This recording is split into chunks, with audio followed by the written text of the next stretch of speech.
กูลเลขที่37ค่ะวันนี้จะมาอธิบายกับเรื่องการบริหารการตลาดนะคะหัวข้อแรกค่ะการวิเคราะห์สถานการณ์นะคะ1ค่ะบทสรุปผู้บริหาร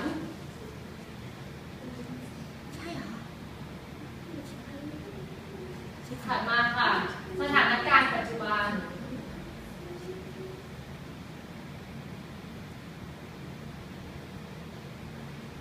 3นะคะจุดแข็งจุดอ่อนแล้วก็อุปสรรคค่ะ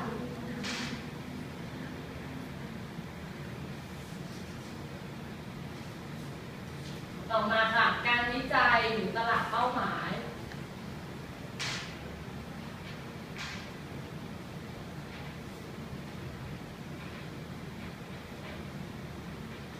ถัดมาค่ะพฤติกรรมผู้บริโภค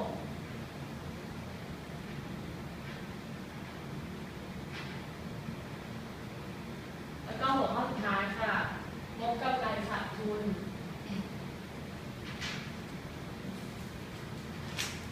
ค่ะการวางแผนการตลาดนะคะก็จะมี1แผนระยะสั้นยาว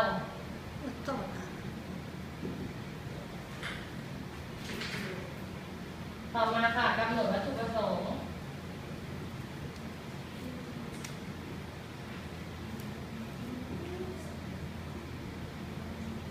3ค่ะกลยุทธ์การตลาดกลยุทธ์การตลาดนะก็จะแบ่งออกเป็นอีก4หัวข้ออันแรกก็คือราคาผลิตภัณฑ์ตลาดแล้วก็ด้านอื่นค่ะ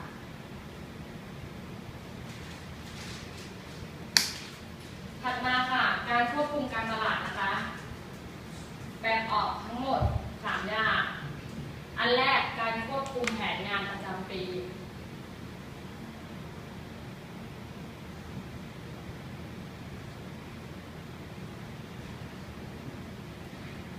2ค่ะการควบคุมกำไร3ค่ะการควบคุมกลยุทธ์หัวข้อสุดท้ายค่ะการปฏิบัติการทางการตลาดนะคะ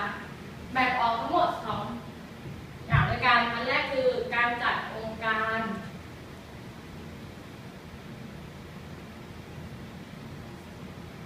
แล้วก็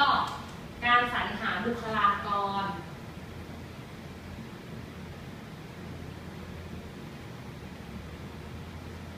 ค่ะขอจบการนำเสนอ